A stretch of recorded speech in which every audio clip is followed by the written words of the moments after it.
Concrete Flowers, Chapter 2, Kite Tales.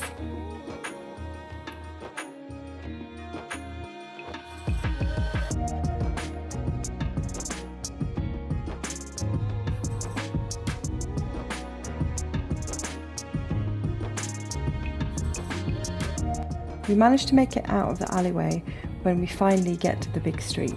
It's a huge hustle and bustle of people, food stalls, flower vallas and chai vallas. The kulfi, traditional aromatic ice cream valla, calls out to the children running past their parents towards him to grab the sticks of very quickly melting kulfis as their parents walk jovially up behind them pulling out notes to pay. Multiple rickshaws and dangas crisscross between the people and the stalls as we try to dot our way across the other neighbourhood. I squint my eyes through the dust rising from the main road and we finally make it to the other side. I'm very mindful of the time as I don't want anyone at home to realise I've been out too long. As we walk down the street towards Abhay's gated haveli, I see my kite caught on a tree close to his gates.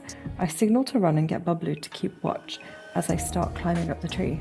Just make sure Abhay and his chamchas don't come out before I've taken the kite, Chacha, I explain. Already hoisted halfway up the first branch. A few leaves and twigs fall towards Munibah and Babblu, along with some ants attached to the tree I noticed only now. I'm already emotionally invested in this. I convince myself trying to ignore the huge ants that are very well known for biting hard. Just grab the damn kite and go. I reach out to the sparkly tail of the kite fluttering lightly. My bangles jingle as they fall from my wrist towards the other end of my arm. The edge of the tail misses the end of my fingers a few times. Hurry, Abida, Munibah rushed me. Abba is probably already asking after you. Also, Abba is probably wondering where I am, and you know how he gets where I'm out longer than I need to be. You do remember when... Shush! Jup! I almost got it.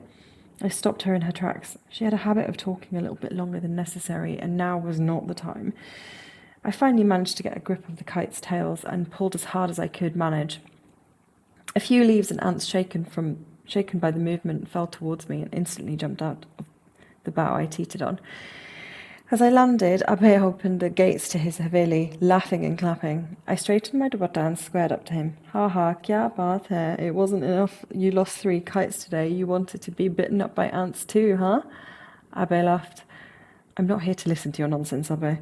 Abhay is waiting for me. Just give me my other kites and I'll go, I bluntly stated.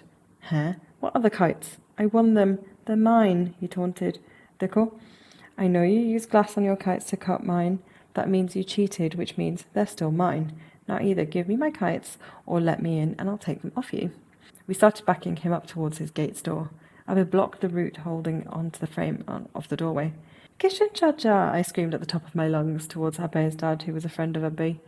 Abhay instantly moved out of the way. He looked back, his smile vanishing from his face faster than he realised. I had already made my way through the courtyard to his haveli.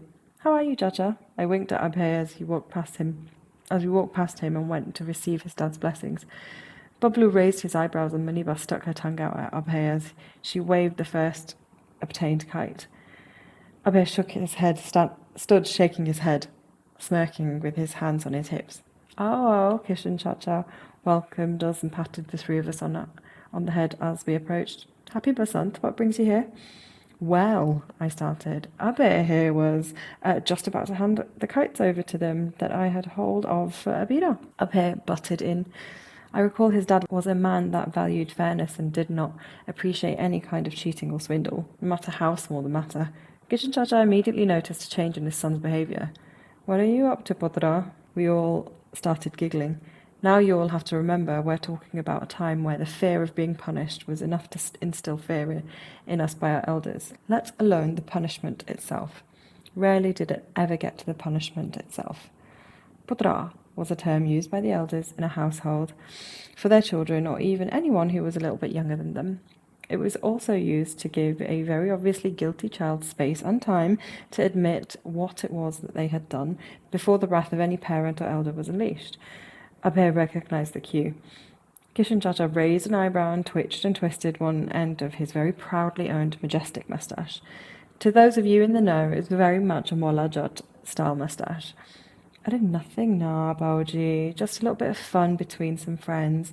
Abhay made a gesture to one of his friends who ran towards him, handing over the other 2 kites that they had cheatingly won over to me. Here's those kites I was holding on for you, Abida.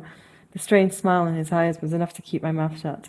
I was very happy at getting all my kites back to their rightful owner. Oh, Kishen Chacha stared at his son, nodding knowingly. His gaze softened and turned to us, standing in their courtyard. Come and try some of our freshly made chas. A milky drink, frothed up and chilled. Shubba was milked this morning, he explained proudly. Shubba was their family buffalo, one of many. Kishen Chacha owned a buffalo farm and often would gift us milk-based treats he and his wife Gayatri Chachi would make at home, and today was going to be no different. It was futile to even attempt to refuse him, as he would always just insist, and there was no way we would win an argument against him. His youngest daughter, Chambeli, dressed in a multicoloured traditional dress called a Joli, came hurrying towards us, with many steel glasses brimming and spilling over with chilled, frothy drink. Chambeli was a lot younger than all of us and looked up to me as an elder sister. Well, Chambeli, don't you look lovely today? I gave her a hug after she placed the tray on a ledge of their holy basil plant they were growing in their courtyard. Do you like my dress? She jumped up and down in excitement. Yes, I beamed at her. I too cared for her, like she was my own little sister. Paya got it for me, she explained, running towards Abhay. That's nice, I replied with a smile, looking at Abhay as if to say, so you are capable of being nice. Abhay smiled back at me.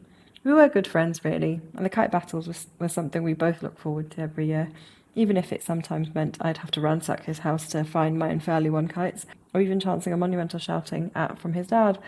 It was part of the fun. We sat for a while in the courtyard drinking the jas when Gayatri Chachi walked up to us holding boxes of mithai, milk-based sweets filled with sugar, nuts, ghee and dried coconuts. I loved barfi, and the 3 of us didn't hesitate to take a box each. Shodi! Abhay taunted at me in a whisper. It meant greedy, digging his elbow into my side. Ganjoos! I hissed back at him. It meant tight-fisted, digging right back before speaking to his mum sweetly. Thank you so much, Chachi. They'll love to try this at home. A sudden panic set over me, thinking I'd been out for a while and I was meant to be helping out Amna with the pickles and the chutneys. You're so welcome, my child, she beamed at me as she pressed her sari down at her lap. I hear your Baji has a potential suitor all the way from the USA coming to see her soon. That was true. She was next in line to be married, and there had been word that some so-and-so Mrigan family were coming to meet our family. Gee, I rushed to finish the jas. And I've been out for a very long time now, and I think our papa will go livid if she finds out I haven't helped out at home. Thank you both so much for the drink and mithai, but we really should get going. I could see Munibah's face was in a panic too. My dad is probably going spare look had set in. The only one that seemed a little calmer was Babblu. He was a boy, you see, so he could be anywhere and nobody seemed to care. That just happened to be the era that we lived in. I tried to push my boundaries a lot, even if it meant being grounded for days, but I guess you have to start a change somewhere. Nonetheless, I was still mindful of my Abba, and I couldn't stand her using Abhay getting worried, bearing in mind he was already quite sick, as an excuse to push the guilt boat out. Acha, my child, give them our regards. Gayatri Chachi and Kishen Chacha followed us towards the gate. We ran out as fast as possible and rushed towards our neighbourhood. The streets were still really busy, and thankfully our Havelis were situated next to each other. Munibah's house was the first to come by, and she quickly rushed towards our gates and rushed in. Kite, which meant where were you? Babblu and I heard her mum inside their garden. We couldn't hear Munibah's voice, but after a moment her mum responded, Aho, you and your kites. Babblu and I couldn't help but laugh, but my gate had arrived. Babblu waved as I went in, and he ran towards his gate, which was the Haveli next to mine. I heard his gate close as I was halfway through the courtyard. That gave me the satisfaction I knew that he was safely home. There was nobody in the courtyard, so I saw this as my perfect chance to make it up the staircase and run towards up my room. My bangles jingled as I ran up each step, the kite trails trailing behind me as I went. As my foot landed on the last step, Abby called out from the bottom of the staircase. Abby? That was my nickname of the house. Brought your kites back, did you? I slowly turned and forgot that I had still the box of sweets in my hands that I was meant to put down in the kitchen. Gee, Abba, I told her sheepishly. She opened her mouth to have a rant, and before she could, I started. Look, Gayatri Chachi gave us sweets. She made them herself. She said hello. Shaba has been giving a lot of milk recently, and she also gave me just. Okay, no need to divert my attention, she said matter-of-factly, taking the sweet box from me. I know full well where you went and why. She ended opening the box of sweets. Barfi. These sweets will be handy for later on in this evening. I nodded, breathing a sigh of relief. I was let off lightly. Maybe the busyness of today has been a blessing, I thought. I'll go clean up and start helping Amna, I said as I hurriedly turned around and ran up the stairs towards my room. Abba had already started making her way back to the courtyard, and I landed on the first floor and went on my way to my bedroom.